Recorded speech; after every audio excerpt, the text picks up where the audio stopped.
You are officially in the loop.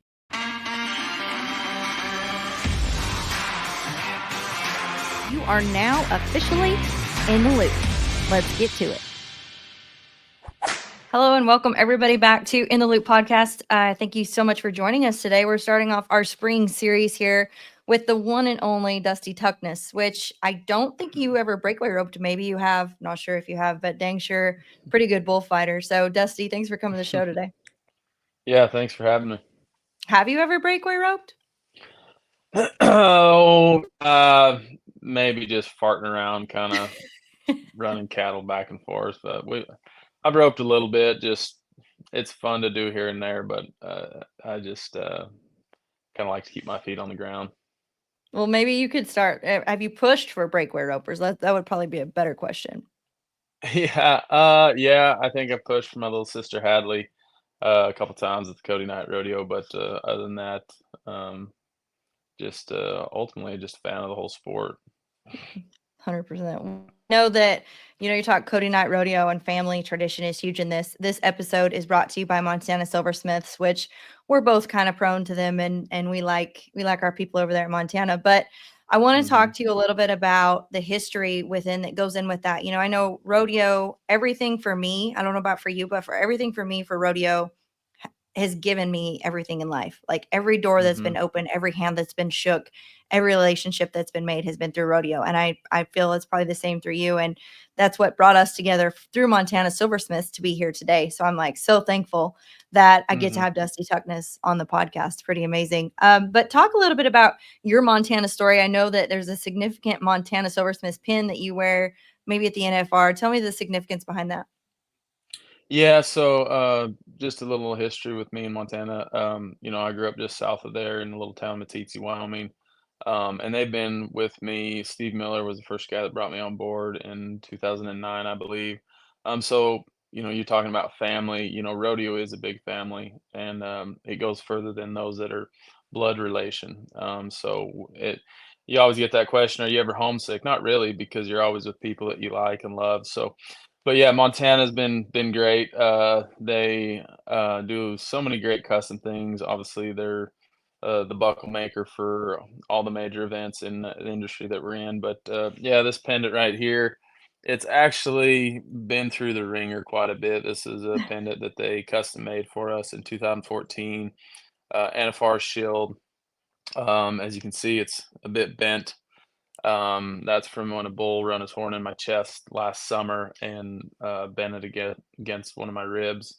Wow. And then just the other day, I had it actually ripped off me in the arena here in Houston. And luckily, the the shoot crew and all the guys that work the arena crew, they ended up finding it in a 3-acre arena. So that was a pretty big blessing. But That is. she's been pretty worn down. It's actually I've wore it enough now. This part of the pendant has officially come apart, so it's just more for decor now.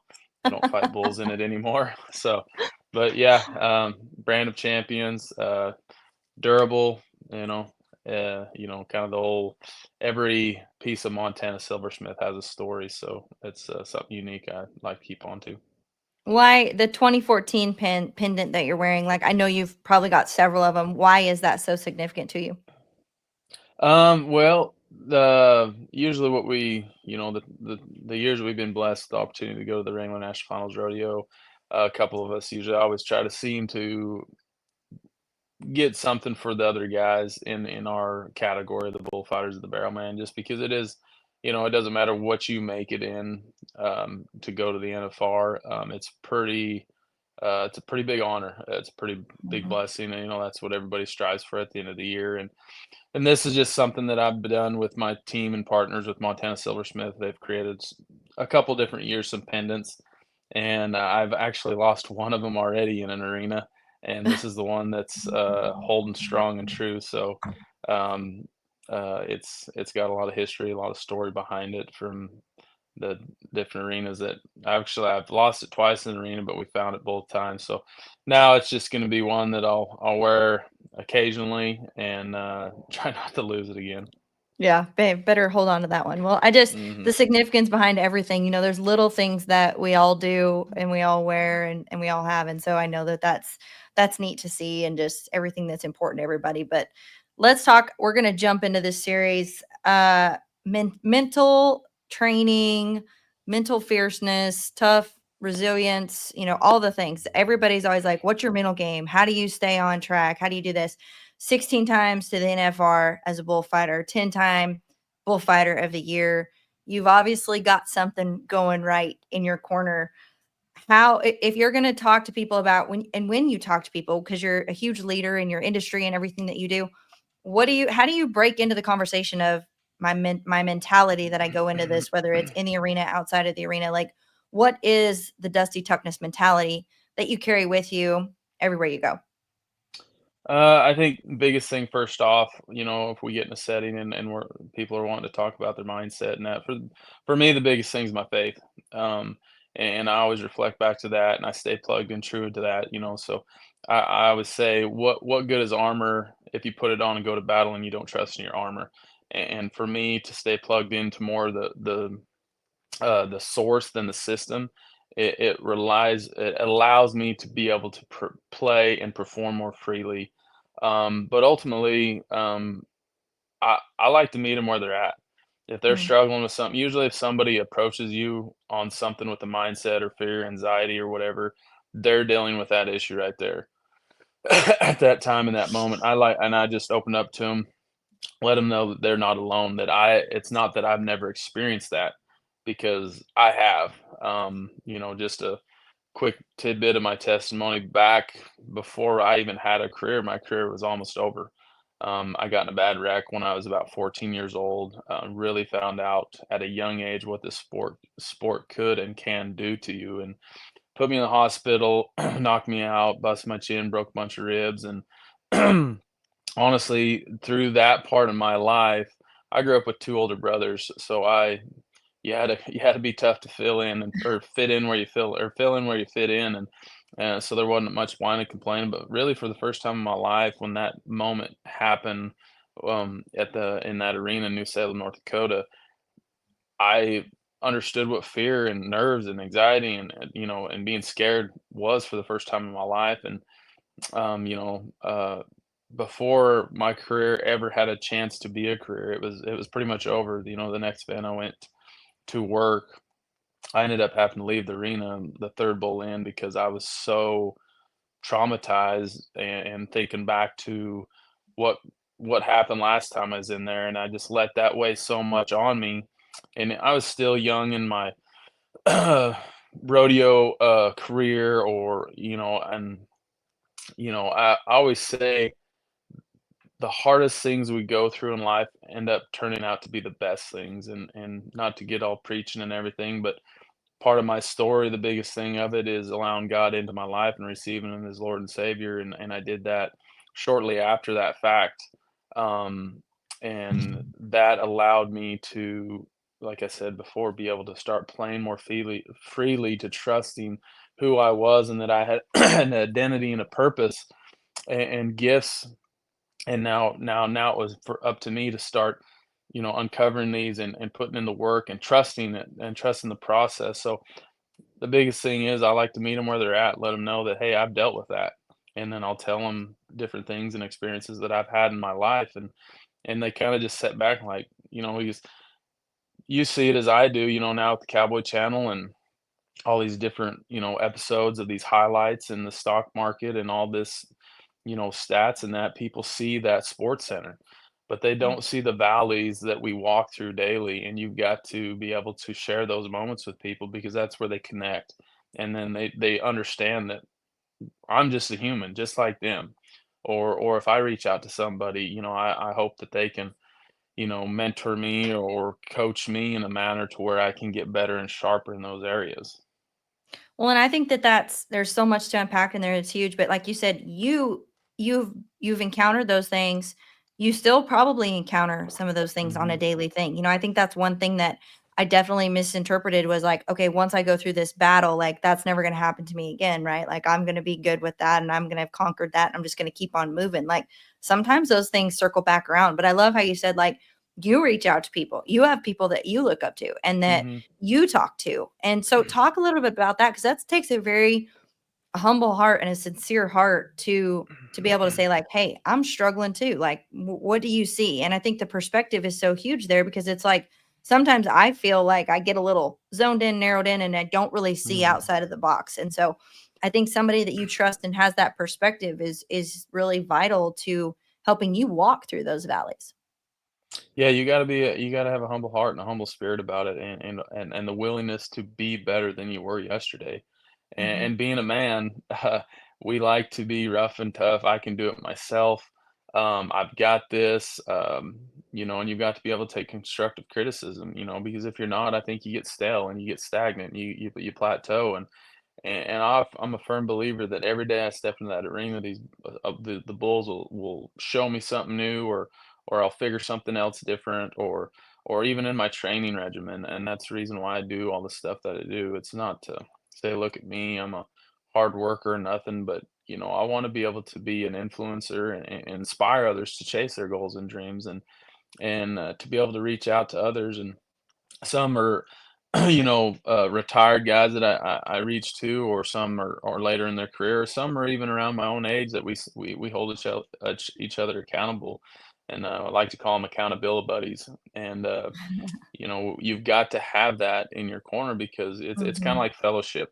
It's hard to 100%. fellowship by yourself, and that's one thing I think rodeo's got over all other sports is we're out there competing against each other, but we're supporting them and wanting them to do better. So you've got to be able to be vulnerable. You got to be able to have some humility about yourself to want to be better. I was actually talking with a good friend of mine the other day, talking about his career, and he's already had a very successful career, and he's going to continue to have a great career and probably win some world titles. And but he openly told me that he reached out to another mentor of his that's not all that older than him, because he felt he could learn something, and he said, man, that helped me so much.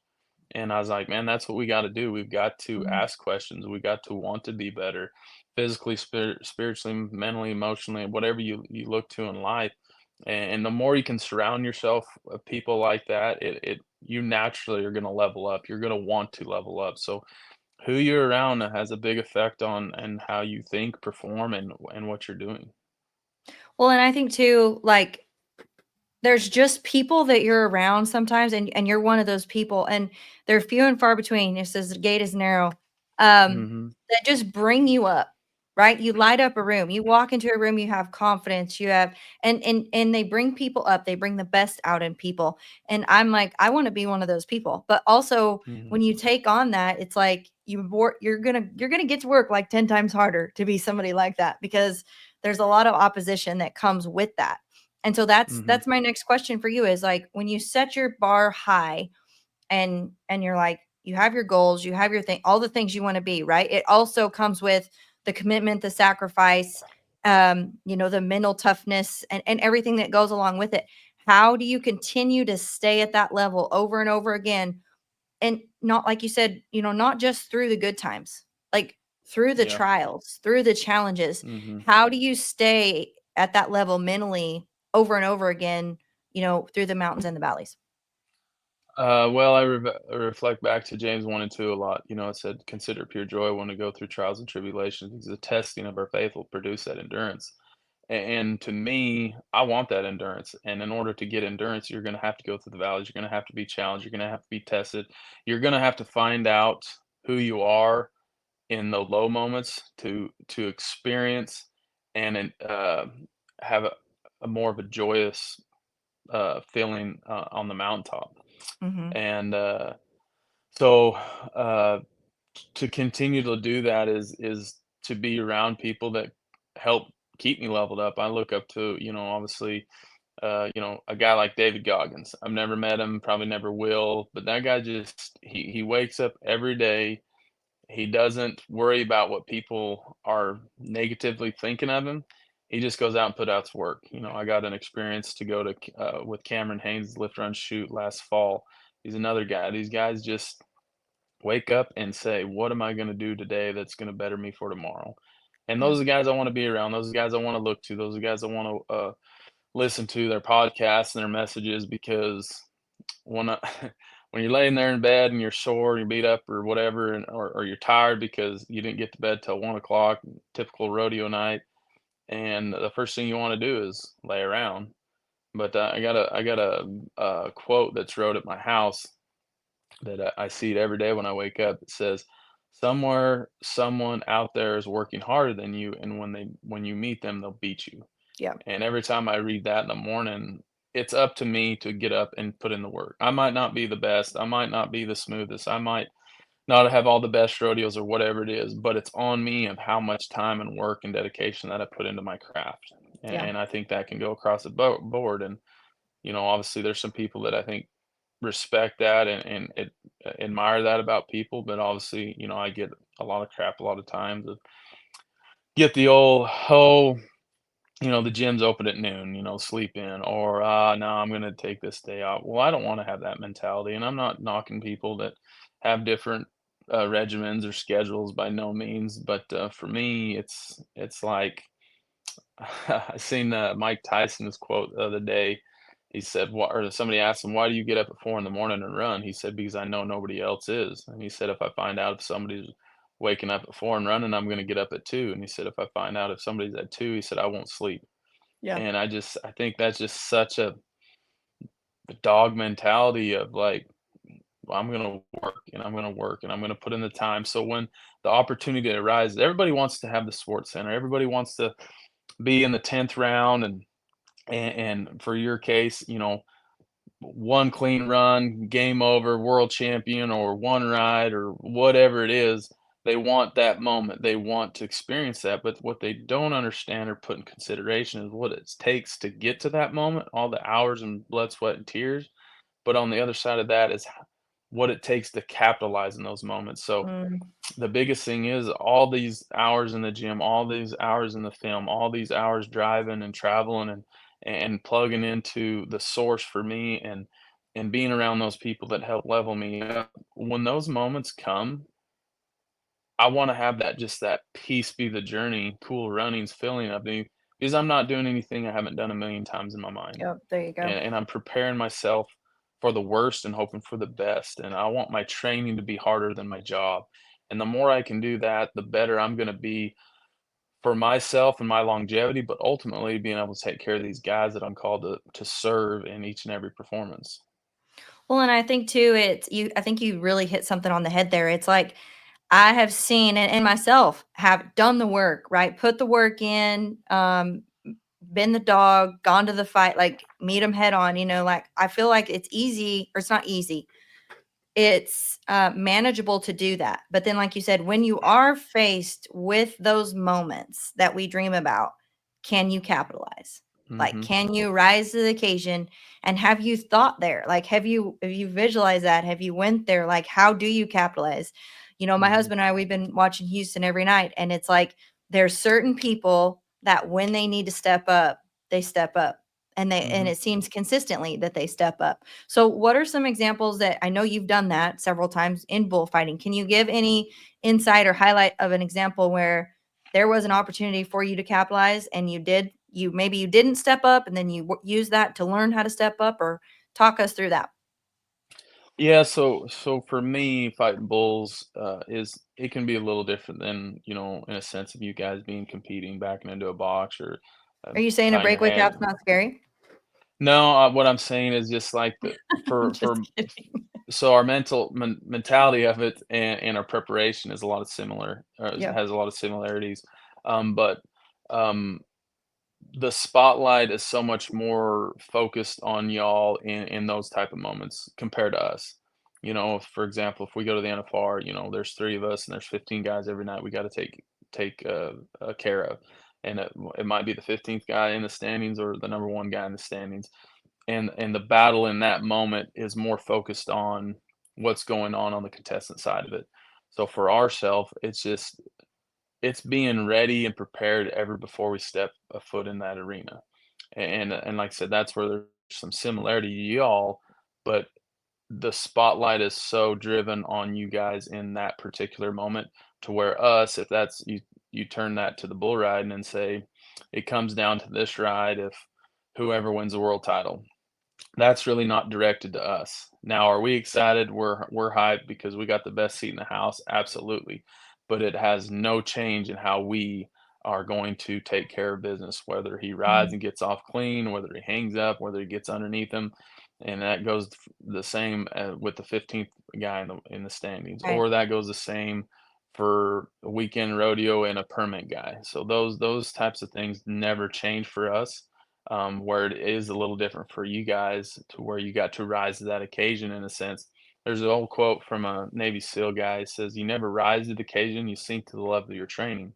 Mm. So going back to what I said earlier, of having your training harder than your performance or your career or your job, that's where it allows you to be comfortable in those uncomfortable situations when, for example, here in Houston, 80,000 people are on the edge of their seat because they're understanding from hearing Boyd, Andy, and Bob talk about what's on the line here. You're not doing anything different than what you've done a million times backing into your barn or your outdoor arena. And that's where you start seeing it starts reflecting on how much time and preparation some of these athletes are putting into things. And you can walk into a locker room, and I'm sure it's similar to y'all on the time event end, but I can walk into a locker room and have a pretty good idea whose motor's right, Mhm. just by their body language. When I was competing in freestyle bullfighting, it was the same way. We'd walk in there and in our locker room start getting ready. I could almost pick out who I was going to meet in the short round because I didn't have any intentions other than making the short round and winning. Like, I was not going in there cocky, I was going in there confident because I knew what I prepared for, and I could look over and see the 4 or 5 guys that I'm gonna meet in the short round just by how they're acting and their body language and like, seeing the short round. Like, I got 1 bull to fight, and then I'm gonna see in the short round, and my ultimate goal is I'm gonna win this thing. And it Right. worked sometimes, and it didn't work sometimes, but take what you can. Even in the victories, you gotta be able to look at it and critique yourself a little bit, like, okay, I could have sharpened it up here. And that's where I think bullfighting is. It can be a bit different than any other event because you guys or the rough side guys, they get one go a day. We get, here in Houston, we get 8 to 10 outs. Some events we're getting 20, 30, 40, 50 outs. So we're getting a lot of reps in, and we got a lot on the line. You get mucked out the first bull out. I think it was a second or third perp here. I think it was a second bull got me down, and the third bull got me as well. And we're still 5 more to go. You got to be able to have that tough mentality of I Yeah. still got a job to do. You can't start shying away from the sword. You still got to step up, and we all go through injuries and soreness and being tired throughout all the year. But again, I think that's where my training and all the hours I put into it, it definitely still has a benefit on the physical side. But I think more of it now in the point in the career that I'm at, it helps my mental game even more because I know what I can sustain. I know that I'm capable of enduring so much more, and you just kinda learn to cross your mind and be put to the test over and over. It almost kinda, in a weird way, kinda it's like being addicted to a drug. You're craving those moments of, it's kinda how bad do you want it moments. Yeah, putting yourself to the test. Well, and one thing Mhm, you said that I do agree that it's a bit different. Like you said, we're literally same thing every time. You get, one calf or one steer, whatever it may be in the timed events. But then it also struck a chord in me. It's like, what if we have that mentality instead of maybe putting so much hype on that one calf or that one steer or whatever it may be, one run, we're doing the same thing every time because that's mhm, literally what we've prepared for, what we've trained for. Just even you hearing you say that like brings you down where it's like a complete piece of like, yeah, like it doesn't matter whether he's coming at me or, I don't know your terminology mhm. or anything like that. So I'm not even going to try to go there, but whatever it may be, you're still doing the same thing. Or your mindset is the same way. It's the same thing for Mhm, us, like we've prepared for long start, short start, this calf, mhm. that calf, whatever. Like we've prepared. So if you have that perspective and you have that mentality, essentially you're literally just doing the same thing that you've done. And it takes that pressure off and it takes, puts you into that state of flow essentially. Yeah, and I think the one thing that everything has in common are there's a core set of fundamentals, and you've got to have an established core of your fundamentals, and it's like training. It's mechanics, consistency, followed by intensity. You got to master your mechanics of whatever movement or run or whatever that is before you, and then you got to work on your consistency. It's the good people do something until they get it right. Great people do it till they can't get it wrong, and That's then good. you can start increasing your intensity. And that's the same way across the board with your the foundation fundamentals of whatever the craft is. Now you've got to prepare for different situations. On the time event end, maybe a longer score. Maybe no barrier. Maybe like a Pendleton type thing, or whatever the case be. Maybe it's a one head or a 10 head, or in our case, it's could be just a regular bull riding with 8 to 10 bulls, or it could be an extreme bulls where we're bucking 50 or 60 a night. So you got to prepare for those situations. And for me, and I think another common denominator that everything has is we've got to work. We've got to allow our reaction to outpower our thinking. For That's me, good. because the more you can get into your reaction to things, the better off you'll be. Because if you start thinking about certain things, you usually, when you're thinking of something, it's It's something. never good. It's a one That's thing. bad. You're not reacting on, whether it's the weather, the wind, or the ground, or indoor, outdoor, 50,000 on the line, whatever it is. If you're thinking on just that, then you just trust your training. Yeah. I've become more of a fan, I think, of the process than the prize, because I think it's the process you find out if you're worth and who is worth being with you during that prize moment. And I think the prize is every day, waking up and be able to work on a craft that God has called you to do and perform, and to be the best version of yourself each and every day. And that's a gift in itself. And sometimes we can get trailed off on thinking too far ahead, or why me, or I'm sore in this. But at the end of the day, we don't have to do this, we get to do this, and that's just Yeah. such a blessing to be able to wake up every day and do something you love, because there's a lot of people in the world that don't get that opportunity. And we get that opportunity. And reflecting back what we said earlier about rodeo being such a tight knit family, is there's so many people that inspired me and helped spur me on to chase my dreams, and I wanna be the same way. I wanna be able to mentor guys, or help them some way, somehow, if I can, if they want it from me. I'm not gonna go out and just try telling people how to do things, but I'm an open book. You come up to me and wanna talk to me, I can tell you life experiences, or how I kinda go about things. And what I've really learned through my career and my injuries that I've sustained is you've got to be able to have a strong mind, for one. And ultimately, to keep it short and simple, is the game didn't change. So don't allow your mind to try to change it, whether you're coming back off a bad injury, or financial setback, or whatever it is. Trust what you're doing to prepare you to capitalize in those big moments. Yeah. Well, and like you said, the game didn't change, and it's as you're talking about your strength and your fortitude within your mental game. We'll call it that. One of the things I've done an experience. So I did the 75 hard, and then I did a challenge following that, and there was a 5-minute cold shower in there, Yep. which I think is way tougher than your cold plunge. Just FYI, but Oh yeah. it's probably not. I need to do that too. But as we follow you on social media, we've seen you over and over. I was watching this morning, you're biting a chunk of ice. And I'm like, this guy's nuts. Like, literally, you're certified crazy. Talk about, but I will say the euphoria that you get off of doing that, like, not a time when I am fixing to step into this cold shower, does my brain like, oh, I can't wait. I get to do Yeah. this. I'm like, I don't want to do this. I don't need to do this. I just could go about my day. And I mean, like, it's arguing Mhm. with me. But when you get done with that, you're like, dang right. I can do this. I can do this. And over and over and over again, like you're talking about that consistency and that confidence. Talk about a little bit of your process. I know that you put yourself through daily. We've talked about this whole podcast, but talk about the cold plunges and maybe what that's done for you to start your day off and continue to keep yourself in that mental headspace of, yeah, I can do this. Yeah, so I mean, I've done partial cold plunges a little bit for several years. but I really started, I guess, getting into it a lot more over the last 2 or 3 years.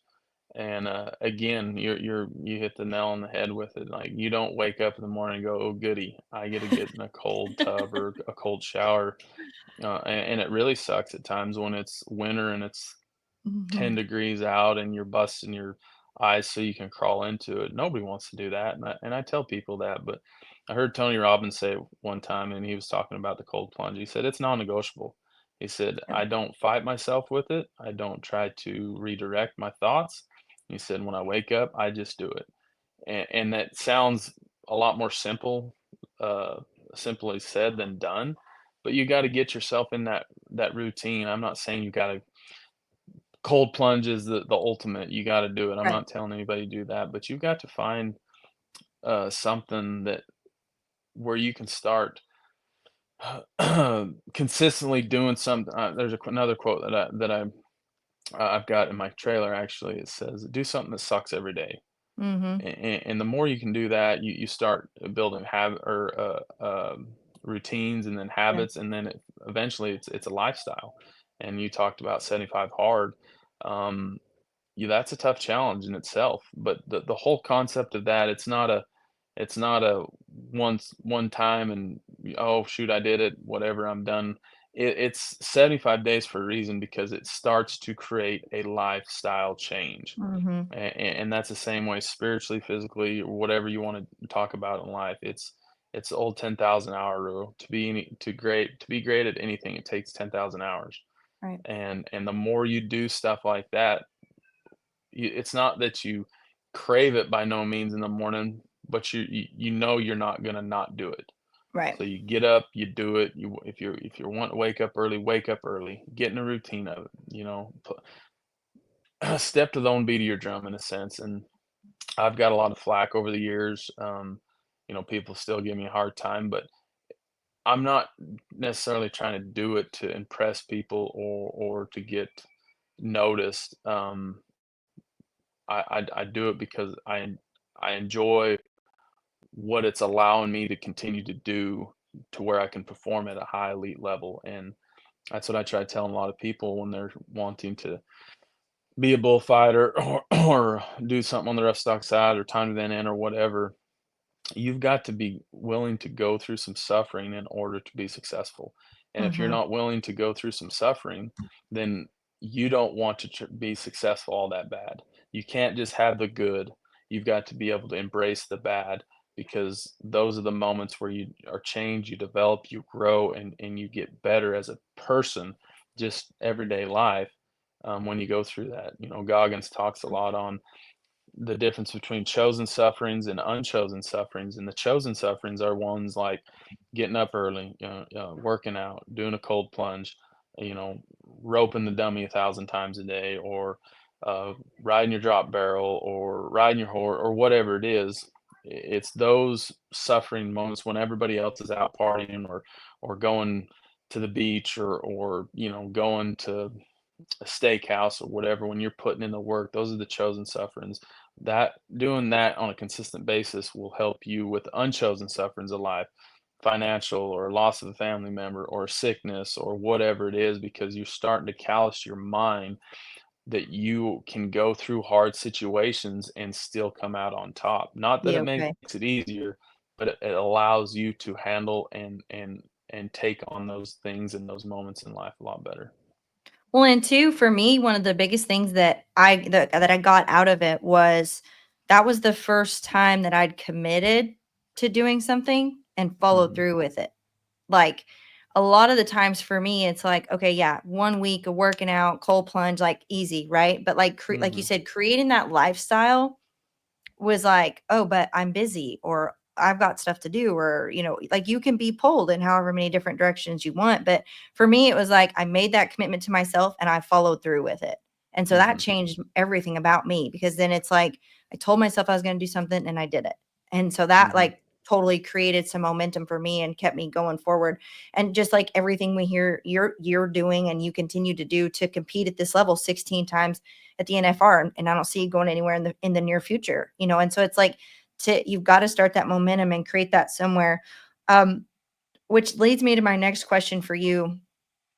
how within your journey and your faith and the resilience that it's created, how I feel like sometimes it's hard or maybe it's misconceived in the community of like, well, you hear it a lot. If you have faith, you don't win, or Mhm, you can't win if you're not this protege of person.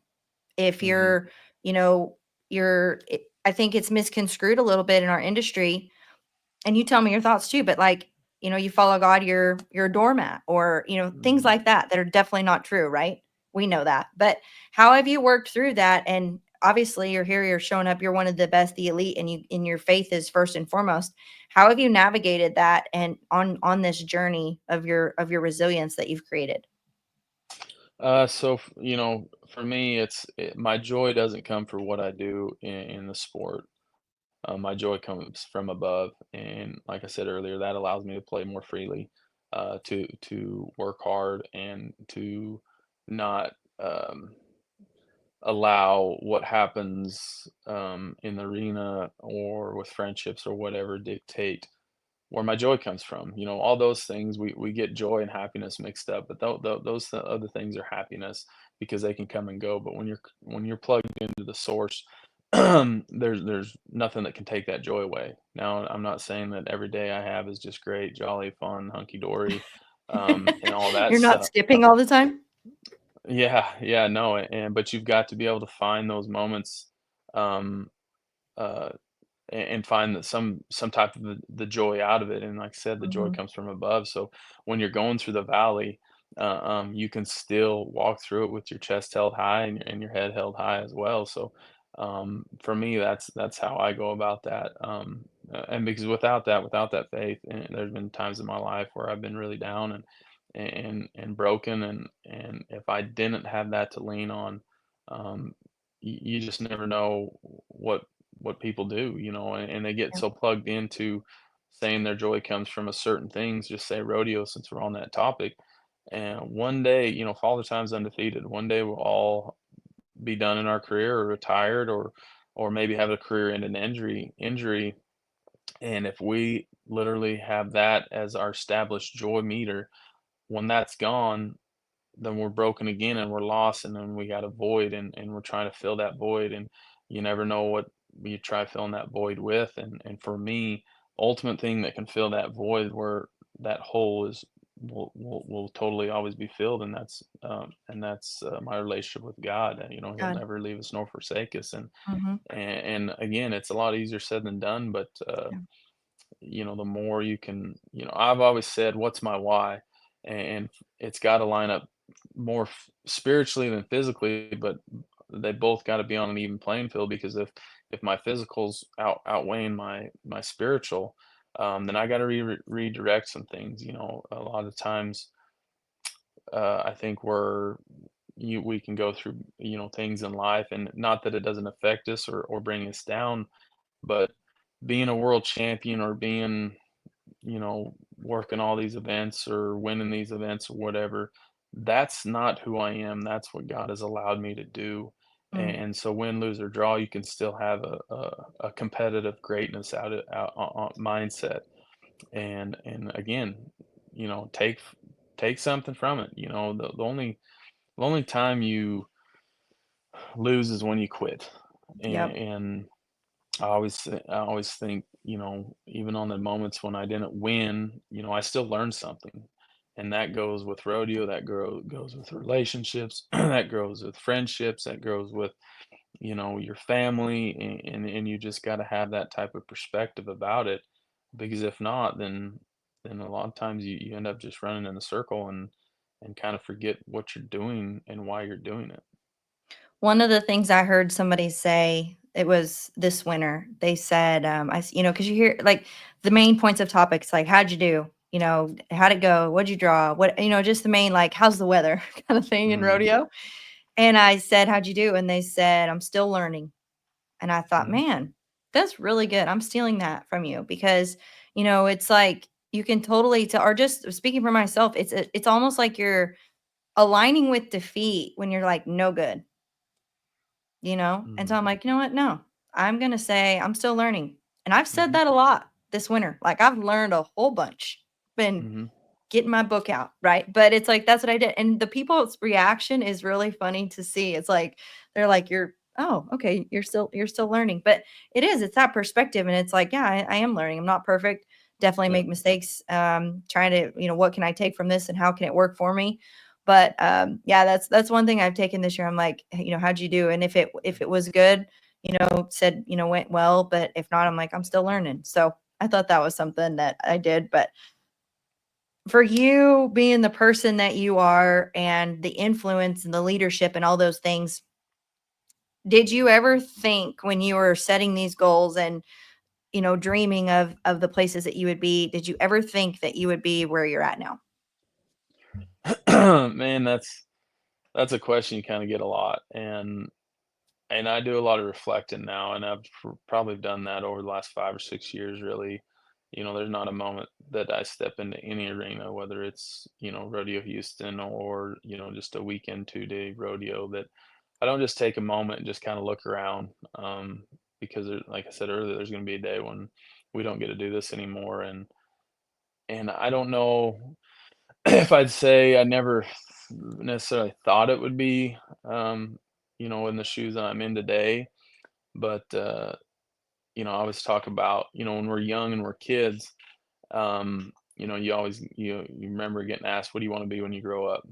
And some people say a fireman or a policeman or a doctor or a vet or a rodeo champion or whatever it is, and from my experience and what I can relate to, when I was young and being asked those questions, I don't I I guess I was too young to really take in consideration of what it was gonna take, to do some of the stuff I wanted to do in life, and so I think you kinda learn that as you go, in your journey, and so I can remember I really tried to reflect back into the big moments, what I thought were big moments in my career, and everybody kinda has some similar process to it. There's, the junior rodeos to the high school rodeos to the collegiate level and to, getting your permit or your card, and then, to your first pro rodeo, to your first win, to, your first circuit finals, to, obviously everybody wants to go to the NFR and so on and so forth. So, um, just really remember kind of the process that it took to get there, and not try to look too far ahead. I'm a big I'm big on goal setting, but I really want to break goal setting down. And when I talk to people, it's kind of like the domino effect. This is where we're at, and say a world champion is where we want to be. And a lot of times, that's all that people write out. I want to be a world champion. Hmm. Okay, well, now we got this big space in between this domino and this domino. What are we going to fill in with it? And so at my schools, they're usually 3 days. I tell all my guys, I said, I want you to write down 3 goals. I want one goal for this school in the 3 days, one goal from now till the end of the year, whether it's, maybe we might be in June, so you got a few more months, um, and then one goal to start the new year. And it could be as simple as, getting through a workout, or, you know, making a complete round with a bull, or even just touching one's head, whatever. It could be simple. And then the next one could be, working a new practice pin or working a new event. And then the next one could be, you know, s- uh, filling out my forms to get my permit or whatever. But you stair step them goals in the sense why I like to do that is you're gonna start consistently seeing progress as you're going. Not that you lose sight of where you ultimate goal is, but it's gonna allow you to keep spurring yourself on and keep a little bit of motivation with you because you're seeing these dominoes fall as you're going. If you just keep it, this is where I'm at, I want to be a world champion. Well, naturally, you're going to put a timeline on that. And if you Hmm. don't reach it in that timeline, then you get down and you get depressed, or you start, oh, this is bull crap, and give up. Right. But if you continually to stair step them goals and that domino effect, you're the 1% better, basically. And you do that 365 times in 1 year, that's 365% better. And so everybody, we live in such a world now, we want to a quick fix, Instant the gratification. Yeah. yes, we want to have it tomorrow. We want the Amazon Prime edition.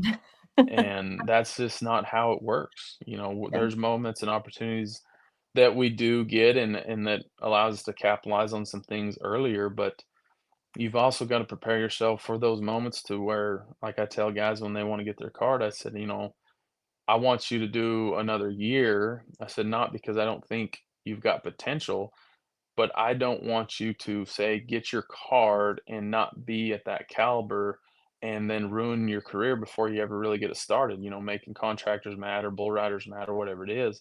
And as a young kid, you don't see some of that talking about, the goals and the visions and where you think you're going to be or, 15 years later, this is where you're at. I didn't really take in consideration all that stuff. I think I've done a pretty good job trying to live in the moments, and I think that ultimately goes back to, bringing God into my life is, Mhm. he tells us to live in the presence. When the Israelites were wandering around the desert, he provided a manna for the day. He said, "Take Yeah. Daily bread. not too much or not too little. Take what you need. Don't store, and for preparation." So what I got out of that message was to be present in the presence.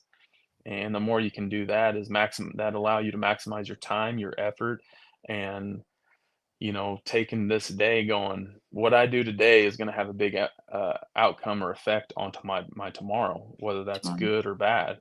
And the more you can focus on that day and those moments and maximizing your time in that part of your process, I think when you do get to the mountaintop, you're gonna appreciate it so much more because how much time, work, and effort you put into it. 100%. Very well said. With your faith, and you've pretty much given us a blueprint of what you do daily, how you've worked. I mean, you've mapped it all out.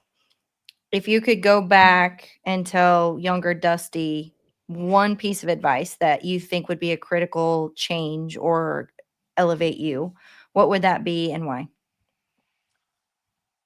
Oh man, that can be a deep question.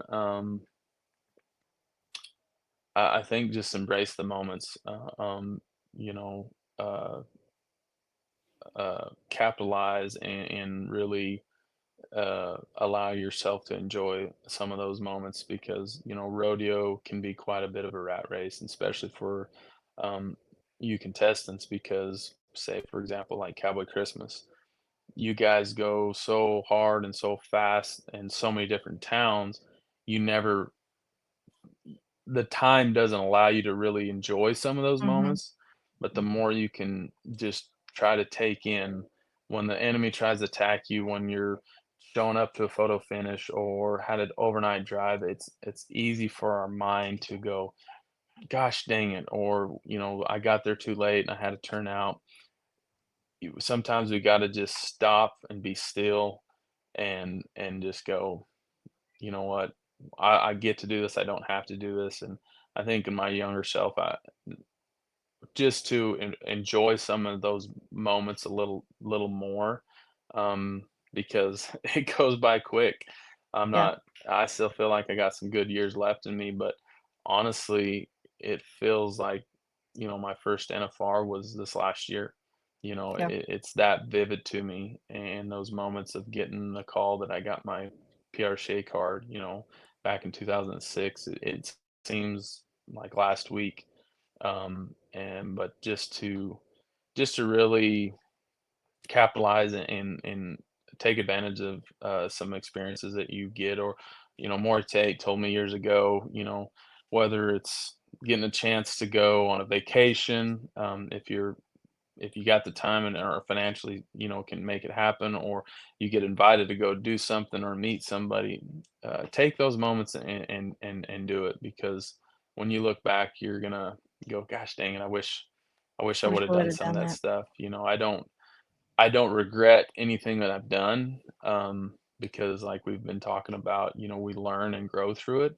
Um, and I feel like some people that look into my lifestyle say that I've missed out on things in life. And from their perspective, maybe, but for me, I don't regret it because it's really developed and made me who I am today. And as long as I can be coachable and have some humility about me and be humble about who I am and who I'm trying to be, I know I'm a work in progress. I know I can get better and I want to get better. And for those who know me, they keep me in check or, to be better at that person. But I would say, yeah, just embrace those moments and take advantage of those experiences, and those are going to allow you to develop into the character that God's called you to be. 100%. Very well said. Thank you so much for taking your time today to share with us your viewpoint on mindset. It's been very, very, very much a blessing to me to hear, and I hope to everybody else. So thank you for joining us on In the Loop podcast, and we will see you down the road. Absolutely, thank you.